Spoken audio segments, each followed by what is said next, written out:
Good morning and good afternoon, everyone, and welcome. I will give the rest of our audience a minute to filter in before we begin.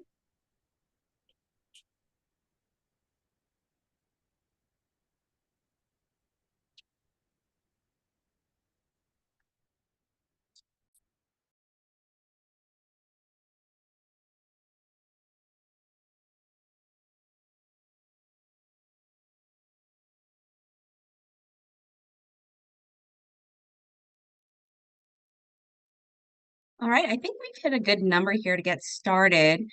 Thank you to our audience for joining us today. My name is Nicolette Ragon, and I am EV Connect's Growth Marketing Manager. Before I introduce our guest speakers and get right into the presentation, I wanted to go over a few housekeeping items. First, this webinar is being recorded, and a copy of the recording, as always, will be sent over after the webinar has ended. If you have any questions, I encourage our audience to utilize the Q&A feature within Zoom. We will review the questions and answer them during our Q&A portion of the webinar. We have a lot of exciting things to cover today. So let me go right ahead and introduce our guest speakers. Today, we have our host for today's webinar, Cassie Layton, Vice President of Strategy and Marketing at EV Connect. She has a diverse background spanning from various industries and brings a wealth of expertise in strategic marketing and leadership to the forefront of the EV industry. And finally, I'd like to introduce our guest speaker, Ali Haider, Strategic Business Development Manager and Sales Project Coordinator of EVBOLT. EVBOLT is a manufacturer of EVSC hardware. EV Cloud Software is a manufacturer of EVSC hardware, EV Cloud Software solution based out of Houston, Texas. Thank you for joining us today, Ali. And I'll pass it right over to Cassie. Thank you so much, Nicolette, and thank you all for our guests that have joined us today, and thank you, Ali. I'm really excited for our conversation later. I really want to just jump into the topic all about uptime and reliability and really address the big elephant in the room, and that's reliability is a major issue within our industry. There's a ton of different reports that are out there, and you'll see a range between 20 and 30% of the public chargers are unreliable. This is really a black eye within our industry. And what this means is when a driver pulls up to charge, they are unable to, for whatever reason that is. And as the market really matures, this is the huge pain point that we collectively as an industry need to address. And so later in this presentation, I'm going to go through what are those key areas of how our industry can address it. It's certainly an issue, and it's one that we want to address. And we have to some degree. So if you could move to the next slide, please, Nicolette. I wanted to state a little bit of the obvious here of some of the improvements that have been made. And a lot are within that interoperability arena, because we're talking about all the different industry players that are needed to get that right. And so we want to create that seamless experience for EV drivers. So we're seeing this movement to standardization. That's from roaming integrations to the standards within the software space and the communication between software and hardware. It's also moving toward that common connector that has been a big conversation point over the last couple of years. And so all of these different improvements are trying to standardize the experience for EV drivers and ultimately move toward higher uptime and reliability, and making sure that regardless of the station, regardless of the network, regardless of the app that's being used, regardless of the EV that is being plugged in to charge, that you have a very seamless, easy experience. So that's what we're going to address today, is the reliability issue and the key aspects to that. So I'm going to dive into 5. And I like to think about reliability requires multiple stakeholders to get it right. These are all ingredients in terms of a recipe for reliability. And you can't have one part be really great and one not be so great and hope that it turns out. It doesn't work that way. And in many cases, I like to call it the Spider-Man meme theory. This is my own kind of naming convention. And it's where you see those three Spider-Man pointing the finger at each other. And no, it's the hardware. No, it's the software. No, it's how it was installed. No, it's the site host that hasn't responded to the maintenance. And the finger pointing needs to stop. And it really requires collaboration of all these different aspects to get reliability right. And so I'm going to dive into each one of these so that we can uncover what are those keys and what are the things that you need to make happen to get reliability right. So first, let's start into hardware. So on a hardware side, there's a lot of different hardware that's out there in the market. And so when you're thinking about reliability, it's about selecting high quality EV charging stations and ones that have staying power within the industry. We've seen several exit the market in the last year. And so what you want to think about when choosing EV charging stations is what's the power rating and scalability of this hardware? What's the durability and weather resistance? The smart connectivity and monitoring, the warranties and parts that are offered from a hardware provider. And so you really want to think about ensuring the quality of station and also the quality of the vendor that's providing the charging stations. Are they responding on time? Do they have parts on hand? Are they quick? There's multiple facets here, and the hardware is, again, one piece of the total puzzle, but it's an important aspect to get right. This is one part of that ingredient, if you will.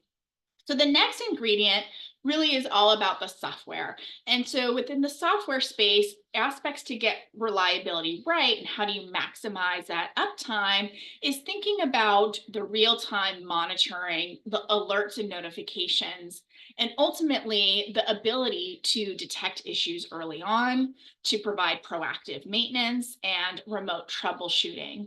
A quick example of this, we saw an example where there was hardware that was installed by another party. We kept seeing this weird triggering that had happened at the charging station that was unusual pattern.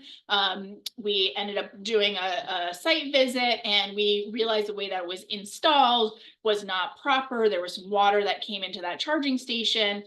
So despite like remote troubleshooting, it came about to be on site and we had to, just fix that charging station. But the software was able to recognize unusual patterns of behavior. And so it's the hardware piece, it's the software piece, and then we want to think about what's the support piece. So on the support side, if you could move to the next slide, Nicolette, I want to talk a little bit about the aspect of customer support. And this is something to me that across the whole kind of uptime and reliability track, this one is so important. When something goes wrong, which it will, this is a new industry, it's evolving, there's new chargers, there's new network providers, there's a ton of new EV drivers that are just trying to figure out how to charge for the first time. You got to get customer support right. And so what does that mean? It's having somebody that can actually answer the phone. It's not just all via app and texting. It's like, hey, I can't charge. I don't know what I'm doing wrong, or I can't read this. Something happened, and have somebody that is experienced in walking through walking through the driver how to initiate that charge. And, this is not just like a script that you flip to a new hire and say like, good luck, call it a day.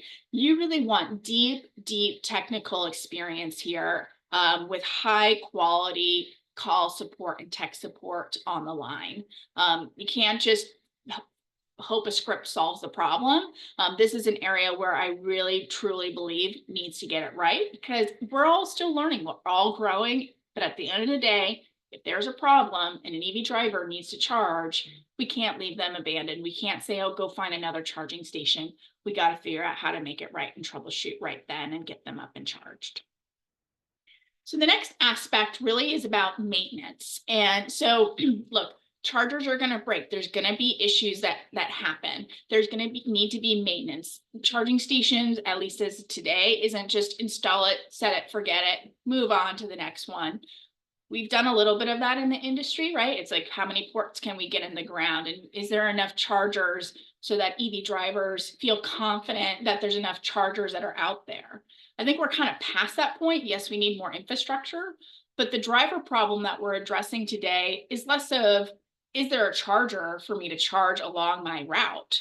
Um, it's more so, is the charger going to work when I show up? And so maintenance and getting maintenance right is an important aspect. And this is where you can have some proactive remote management and maintenance, but also you want to think about the parts and labor.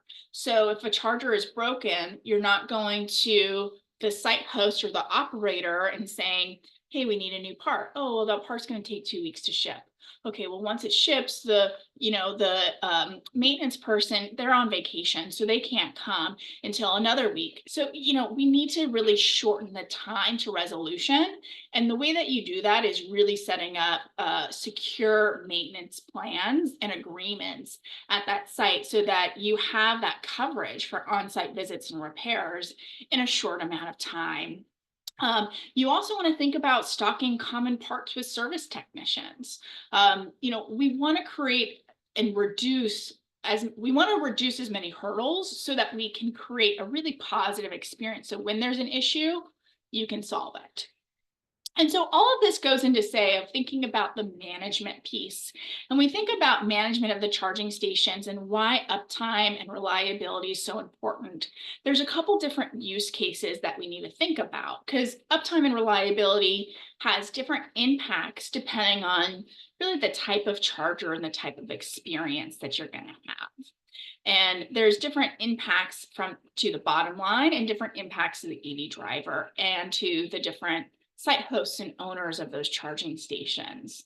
So the first one is about public charging. And this is where we've seen the most amount of studies within the industry in terms of uptime because they're publicly available. We can get a lot of data from these. But really, downtime is not an option because the business model is driven to create revenue for those locations. So this could be C-stores, this could be corridor charging, convenience store charging off the highway.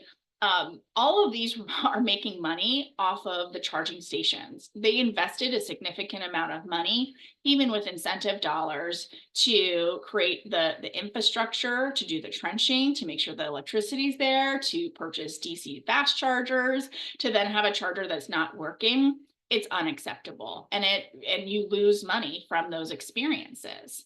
And on top of all of that, beyond losing the money, is that you leave a driver stranded. And that, again, is unacceptable. I've been in this situation as an EV driver. It's awful. It's awful. The panic and the anxiety that you have is just through the roof. And you're like Googling, okay, what's the next charger? Is there one right by here? It's terrible. Do I have enough, do I have enough battery to get me to that next location? This is an aspect where reliability really matters. And it's where the industry has largely been focused on of trying to get this aspect right. But there's other use cases here of why reliability matters that I want to share with you today.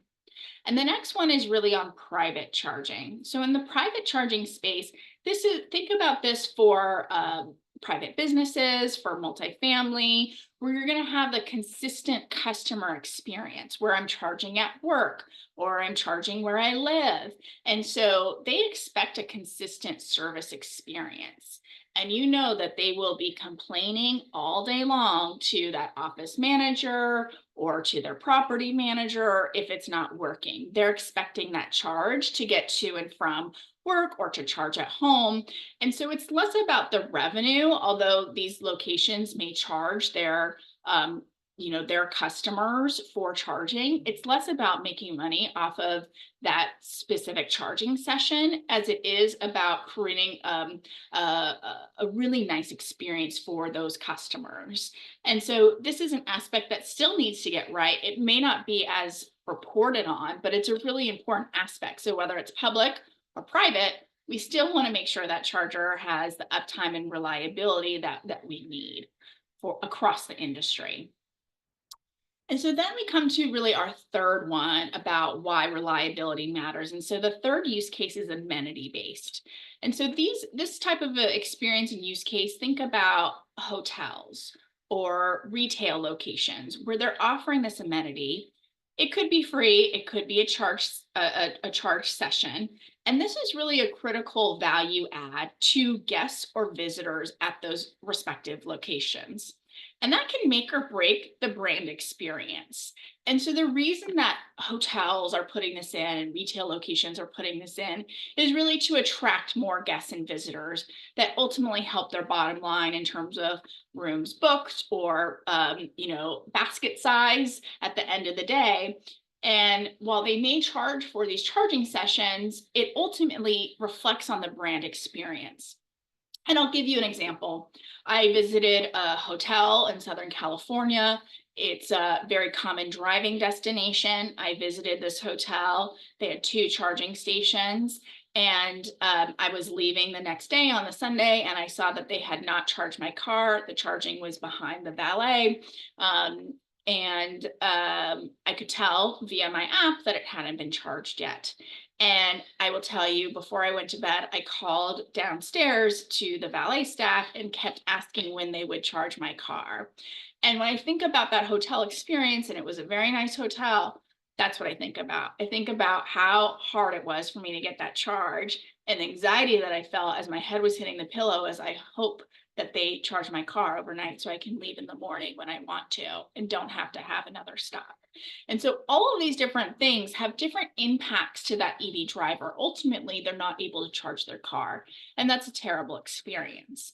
But the other aspect in why reliability matters is those owners and operators of those charging stations. So whether that's public charging and they're losing money, private charging where they're creating a poor experience for their respective customers, or amenity based where it's eroding the brand experience. Reliability matters. It matters across the industry, regardless of use case, but the impacts are felt a little bit differently. And so with this, I want to talk to Ali. Ali's going to tell me a little bit more about how EVBOLT gets it right and how they manage uptime and reliability. We'll be hearing a lot from him. So I want to talk a little bit about EVBOLT for those of you who are not familiar.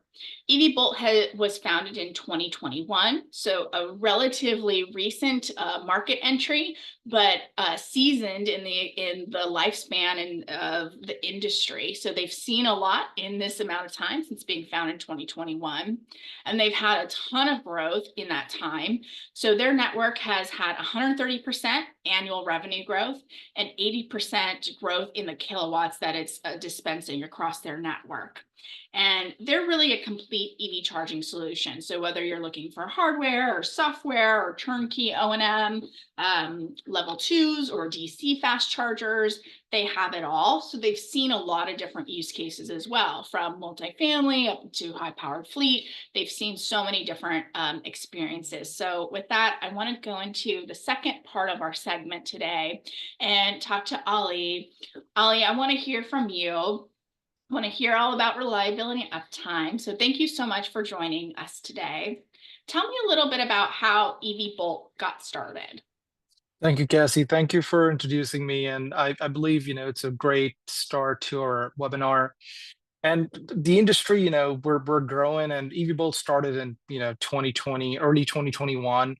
So we decided, and we are the manufacturer of, hardware. So we did our R&D and, the research and all. And it doesn't mean that we're just manufacturing, so we'll stop, using other hardware. So we're hardware agnostic, and we work with a few different other hardware manufacturers, to bring the required or the need of the hardware for our clients if they're looking for, certain models, if they're looking for certain output. So EVBOLT started, initially with the hardware R&D, and we did the research, what the industry wants, what they require, all the verticals. So we introduced 3 different units, and you showed in our slides 3 different units we introduced early this year in CES 2024. And those chargers are doing great. And I believe, the hardware is the caveat or the first main ingredient of this reliability across EV charging solutions.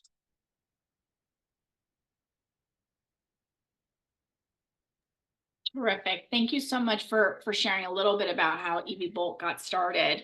I want to understand a little bit more about your business model. Obviously, you talked about you manufacture your own charging stations and the announcement at CES, and you obviously work with third parties. Tell me a little bit about your business model of how you approach the market. So we have a main goal, and as you said, that EV charging, like EVBOLT, a complete charging solution. So we focus almost in every important aspect of EV charging industry. So we do provide turnkey solution to all site hosts. EVBOLT is not just a hardware manufacturer, but a EMP and CPO as well. And those who are new who don't know what EMP and CSO means, EMP is e-mobility provider. And CPOs is charge point operators. So we do install and operate public charging station as well. We do provide e-mobility to other site hosts or industries who are looking for the software piece to introduce the EV charging in their areas or businesses or multifamily or residential locations. So we do have, third-party O&M. We do installation, the cloud networking partner. We're happy to partner with EV Connect, and it's just more than one important piece, but we just focus on every important aspect of our business. Thank you so much for sharing that. When you think about the industry, there's so many different types of use cases and buyers and what they need. And in some cases, they're looking for a full CPO. In some cases, they just want that, e-mobility provider. There's so many different ranges of needs. And so understanding that you can offer it all is very helpful to understand so many of these use cases that we talked about. One of the things I want to dive in a little bit deeper is thinking about the driver experience. Could you explain to our audience how drivers find you? How do drivers find your specific locations? That's a very good question, and I believe, and I see it this way because I'm an EV driver as well, and I believe that we all depend on our phones and technology a lot. So I believe EVs and Google Maps and Apple Maps and everything is connected. So when you're driving and you're looking for the new charging stations, so we make sure that we upload our chargers on all search engines, or so primarily I would say PlugShare, alternative fuel, station locator. Charge Hub is a good, example. And then the great props to EV Connect for the Google API integration, Google Maps API integration. So, within 24 hours, once the servers are propagated, the charger is on, they go live on the maps. So you can see anywhere and you can find us effortlessly, no issues at all. I think obviously finding that station is so important, right? You talk about there's multiple platforms and ways that a driver can find a station, whether it's through Google Maps or PlugShare or your own app or a third-party app via roaming. One of the things that's important isn't just that API transfer of, hey, here's a charger at this address. It's also about, is the charger working? Is it in maintenance? Yep. Is it down? Yep. And making sure that all of those communication methods, regardless of platform, are all showcasing that same experience and that same status. So I'm glad that you talked a little bit about that. I want to talk about thinking about those driver issues though, because they happen. We all know that they happen, and to me, it's all about how do you solve it. So tell me a little bit about how you handle driver issues in the field. So we believe customer service is always important, not in just EV charging, but in any business. So, and I still believe I'm a huge believer in no AI, customer support. But I mean, we're moving, we're evolving. It's the AI era, and people are moving towards that a lot. But we have a 24/7, 365 days call support with no AI answering features, but real human support. And even, you can understand what they need or the driver is asking, such as, they cannot start a session, or if the charger is down, or there's a red button that is not supposed to be pressed for just a regular fault. So you can just twist that, or, it has a very, unique way of helping, like, hey, you need to download this app and you need to plug in your credit card info. So we believe the human support is very important, and our answering response time is very great. If you call them within 5 to 10 seconds, there will be an answer. Also, another quick note, if you have a EVBOLT Plus app, you can go on the support section and, can send us a message or email that we can respond, and it's connected, support, real-time ticket, so we can get it resolved as soon as possible. I love that the anti-AI kind of movement when it comes to support. I mean, I think everybody's moving towards AI in so many different ways. I can't tell you the amount of times I've had frustration outside of this industry of like, no, I said two, not three, two. Or sorry, I can just hear the automated response. Sorry, I didn't get that. That's just so frustrating as a driver. And I'm like, I'm speaking clearly. I think that's just so interesting and an interesting perspective as so much of the industry is moving towards automation, that the importance of that human contact and that level of sympathy and walking them through that and understanding and troubleshooting oftentimes very technical issues can really, really help. So thank you for sharing that. No, not at all. I want to dive a little bit into the O&M and service aspect, because while there's an important aspect in terms of just getting that driver charged, right? Rebooting, giving them that session, getting them up and running. When those chargers break, you got to have a plan to fix them when they do break. So how do you think about O&M, and how does EVBOLT approach that? So yes, that's also a very good question, and I feel like O&M is a crucial and a very important part, or the ingredient, as you mentioned, in our previous slides. And O&M, we strongly believe O&M is a great option to add in your EV chargers, because let's say if you're not just installing a level 2 charger, but if you're installing a DCFC machine and it's hundreds of $1,000s, you're spending a lot of money. You're trying to install those chargers to make sure that people come in, start charge, and your business name stays nice. Okay, you have a very unique machine out there, and it works, and you generate revenue if that's the case. If you're providing free charging, props to you, that's great. But we also believe that the mean time to repair is also a key factor. So if the charger breaks, or as tiny as we believe, and I'm going to give you an example. Few weeks back, one of the site hosts let us know, like, hey, the machine is not responding or something like that. And it was a basic function. Our engineers focused and they respond right away. It was just a quick glitch that we reset the machine, it was back on, and it was very easy. So if you're dealing with the part manufacturers who keep the parts available and ready, because even O&M team has to get those parts and have to that interoperability to fix that and right within 72 hours. So we have a partnership with a third-party company in EV Star, so we're doing great with them. And I believe it's very important.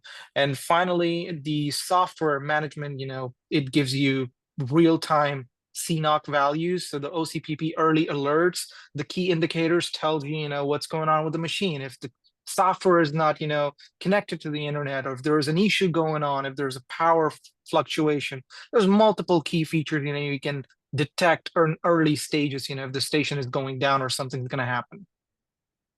That's so right. And it leads me really into my next question. You kind of hinted at it, as those key performance indicators, those KPIs. What are you using when you think about driver support and O&M? You talked a little bit about MTTR, mean time to resolution, and call abandonment rates, hold time. There's so many different ones. How do you approach that of looking at KPIs to ensure uptime and reliability for your network? So we do make sure, and I think this is the great support question in early. We can tell like what is required. Excuse me, what is required to answer. Customer support is also important whenever you're getting calls, driver side. If there's an issue, when you get a call, you need a customer support in place.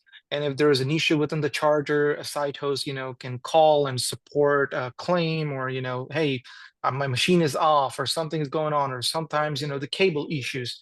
There's a lot of things, happening within the industry, like the cable failing with the communication chip within the charger. So that is very common. It is not 100%, and we're not perfect, and I believe the industry is evolving every day. So yes, those things do matter. And three main keys: you need to know if you have the right internet. If you don't have internet, then we provide SIM card, so you can have IoT SIM card that if the unit can stay connected on the on the internet, and you can, start using the charging session. Something goes on with the product, you can call O&M. If a driver is stranded, can't download the app, they can call customer support. So all these things, give a huge factor to make sure that the performance stays the same. All of those things are absolutely critical. And, as we think about reliability, there's the needle is moving, right? We started this conversation with the 20 to 30% of stations are down. And I think part of that is really just all these different connection points within the industry. And so I want to just kind of take a step back for a second and think about, for your business, you decided to leverage an off-the-shelf like charging business platform versus like starting from scratch when you launched in just a few years ago. Tell me a little bit about like what led you to make that decision and how you think about it now in the context of reliability and uptime. So yeah, and I think this is where our team and the engineers and the R&D department and everyone, it's just, we believe, and I'm a strong believer, and it's my humble opinion, I believe the reinventing the wheel isn't effective. I mean, if there's something available, if it's working right and they walk the path, and industry leaders, they know the issues they faced, so they can help us reach our goals faster, rather than pinpointing and start something from scratch, and you have to find those issues. You have to walk from day one to the the issues you're facing slowly. So it's just easier to move faster and reach our goals in an easy manner, I would say. Terrific. Thank you for sharing that. So we're wrapping up. I got just 2 more questions for you, and then it's time for the audience to ask some questions as well. So feel free to use Definitely. the chat. I want to hear the lessons. What were some of the big lessons you've learned as the industry evolved that you can share with us? So yeah, I mean, I believed a lot of things going in our industry, and it keeps evolving in an excellent direction, I would say. If you see about 2, 3 years ago, we didn't had a lot of rebates. So, the rebates is also a crucial part, because if rebates are available, it encourages, the business owners, to get those charges installed, and, also increase the public charging for EV drivers. And it's just great having a great reliable hardware provider with a great cloud network solution helps resolve many issues. It just gets you in a very right spot to from day one. And we believe those tools to deploy EV chargers can be very important, such as reliable internet connection. If you have an internet connection at your building or business, so you have to have separate conduits to avoid resistivity issues. And if you don't have that, you cannot provide that, then SIM cards to make sure that your unit stays connect with no issues. And I believe, there's new things coming up, such as plug and charge. We're working on plug and charge as well. So you don't have to use app. It's just simultaneously connect your plug. You can start charging. So yeah, we're moving into a lot of different, areas and improving this industry. So I'm excited. Terrific. Well, speaking of which, like, what does get you excited about the future of EV charging, both in general and specifically for EVBOLT? So yeah, and I think I would say, well, when we started in early stages, we were focusing on the hardware, but slowly we had to lean onto the cloud network, and then slowly we deployed an outstanding numbers of public charging ports, including automotive dealerships, multifamily locations, parking lots. And we're also EVBOLT, especially aiming to win few NEVI grants that we're working with federal government to get those public charging deployed, a few different states. So yeah, we're excited. I'm very excited. So am I. I think there's so many exciting things. I started off with kind of our scary stat, but I think that there's a lot of exciting things happening in the industry, of course, with EVBOLT and just across the whole industry. So with that, I just wanted to thank you for your time today and answering all of my questions. You're welcome. Mm-hmm. I'll be turning it over to Nicolette to help us with the Q&A portion. Yeah, no, thank you. It was definitely a very great discussion today. So we will now open it up to our audience for a Q&A. As always, please submit your questions to our speakers using the Q&A feature on Zoom. We'll try to take in as many questions as we can, and we'll try to answer all of them within that time frame as well. All right, so we will give everybody a moment to gather some questions. In the meantime,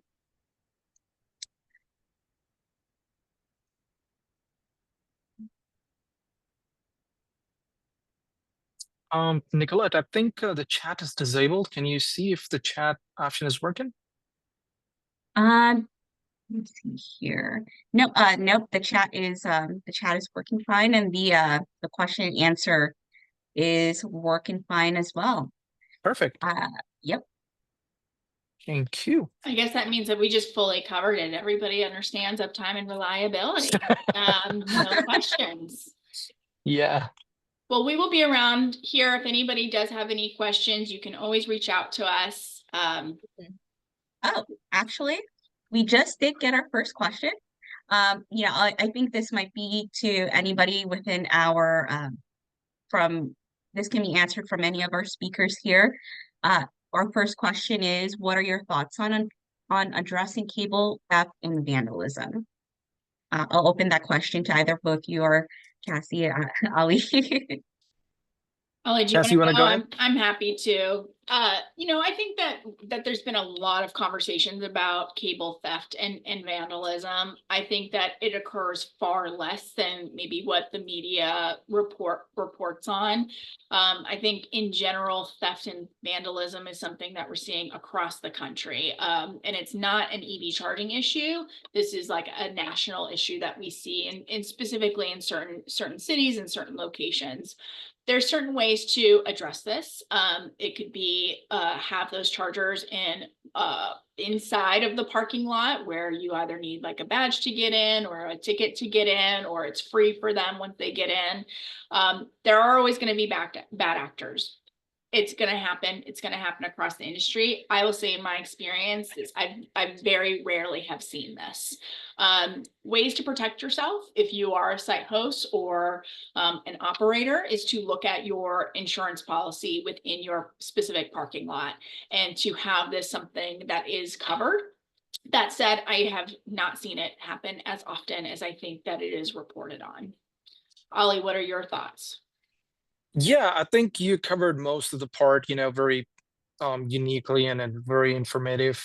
But again, like I would say, yes, I've not seen a lot happening a lot, but you cannot just avoid that to be happening. Like we have, we're a few different DCFC stations, and we believe those cables are very expensive, and a lot of vandalism happen when it's very dark. They don't have light, or the security cameras are not installed. So we make sure that there are a few security cameras installed. And again, insurance and O&M is very important. So you cover yourselves. Just a quick funny note: I saw a picture of one of the EV charging location. They had tiny Apple AirTag connected with those cables. So don't do that. Make sure you have warranty, you have insurance. Warranty does not cover the vandalism, but if the cables are gone, if they're ripped apart or they're cut from the middle, just make sure you report that to your insurance company and they'll take care of that. Thank you, Ollie and Cassie. Another question just came in, and I think I'll leave this up to either both of you to answer. What percent share of EV drivers successfully start a charge on their first or second try with either EV Connect or EVBOLT? Good question. I think this is a really important one to kind of unearth a little bit further of what that means. From an EV Connect perspective, we see very high uptime and reliability, but there is a range, and it will depend a little bit on some of the aspects, like the hardware that's at that location. We do see a range based off of that hardware. It'll also range a little bit if there is an O&M package on there. There's times where those stations are in maintenance or the owner and operator chooses not to fix a problem, so it can range a little bit. We also see a range for like net new EV drivers that are figuring it out for the first time. So there's different variables that can significantly impact that percentage, but we see a very high percentage in terms of that success rate across both our network and also in leveraging roaming partners that come through our network as well. Ollie, what are your thoughts from an EVBOLT perspective? Yeah, and like you said, all those things, considerably happen, in the background. So you need to have the station connectivity on a very good scale. If your hardware is connected and you're getting a good internet speed, so whenever the driver is sending that OCPP command from your app, the chargers, there is an authentication going in the background. The OCPP sends the, command to the software connects, to the merchant account, the merchant, approves the payment, and then the charging session start. As of right now, there are few or multiple stations that I can see, and I'm being very honest. I have, the page open in front of me. I see a lot of locations with 100% uptime, about 98% of overall driver success within first session or try, you see the session go on. Great, thank you. That really great answers there. The third question that we have here, I think this is more for EV Connect, Cassie, is the charging fee different for someone not an EV Connect customer? This is a great question. So I think one thing I want to address is like how the fees are determined at the station. And so a lot of times people will see, as an example, EV Connect's logo on the station because we're a network and it's an app that you can use to charge at that given location. But EV Connect does not determine the pricing at that location. That is ultimately up to the owner of that charging station, which is typically at the property. I've referred to that person as a site host. In other cases, it could be another third party owner. The owner of that location at that given property determines that pricing policy. EV Connect can help in guiding them of saying, here's what we see as averages based off of your location, but ultimately each property is that owner and decider of that property. So when it comes to like whether you're an EV Connect customer or not, you can leverage either the EV Connect app, you can leverage third-party apps to access those charging stations, and the pricing is the same regardless of how you're accessing that location. It's decided by who is the owner of that charging station. Said just one other thing, there are discounts and different things that different site hosts may determine to offer, whether it's at a multifamily site, maybe they have public chargers but also private for use of the tenant. The tenants may have a different price point than a guest that's visiting that property, that's touring it. So I just wanted to uncover a little bit of how pricing works. Yeah, so I think that's a very that's a really great answer, Cassie. For this next question, it's actually it's a two-part question. The first one, how can advanced software solutions such as predictive maintenance and AI monitoring improve the reliability of charging stations? Now, I'll leave that either maybe perhaps this is a question that you can answer. And then the second part of the question is also, what role should government and regulatory bodies play in addressing reliability issues in public EV charging infrastructure?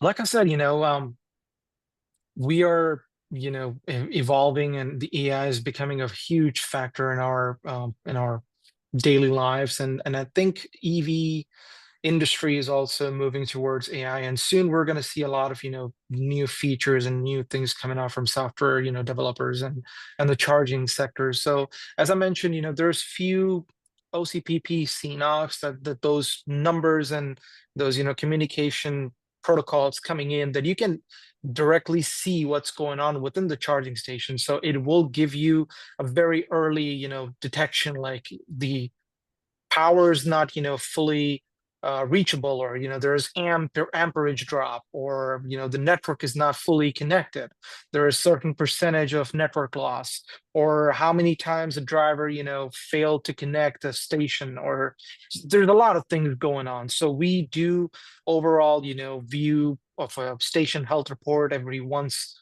a week or 10 days or every month to make sure those stations are working properly and we get those early indicators if something is going on. I think Cassie can also, elaborate a little bit on that side as well. Sure, and I'll just wrap us up. I want to specifically address the federal government question because obviously there's a lot, Ali, that you do with NEVI, and there's a lot of other programs that are out there. When it comes to uptime and reliability, I think one of the biggest gaps is the maintenance piece. It's not a requirement in many cases at given properties, and so you have a property that is willing to get both the hardware and software, but not really invest on the maintenance side. To me, that's an aspect that the federal government and any regulatory could think about. Is maintenance a requirement in order to add some of these public charging stations and ensure that there are service level agreements in place so that, the stations aren't down for a given amount of time? Not just say, hey, we need uptime, but say how you do it. And there's a cost associated to that. So making sure that we have the right infrastructure, planning, and rules and regulations and funding all in place so that it's not just like a set it and forget it. It's how do we keep these stations online and ongoing? But with that, I know that we are actually over time now. I'll turn it over to Nicolette to help wrap us up. Yes, thank you. Thanks, Cassie. Thanks, Ali. It's I think we had a very great conversation going here, and I know that there are a few more questions that came in through our Q&A chat as it within this within this time frame. So, we definitely would love to email you. If we didn't get to your question, we'd love to email you. So we will definitely get back to you after this webinar. But once again, thank you everybody for joining us today. As I've said, we will this webinar is recorded, and you will be receiving a copy of the recording as well as the presentation afterwards. Ali, any final thoughts you'd like to share with our audience? No, I would just say, if you have a property, or if you're a property owner, if you want to install EV chargers, do look into that. It's a very great opportunity, and you can set your sustainability goals as well, and help EV drivers to choose your business as well, in a lot of areas.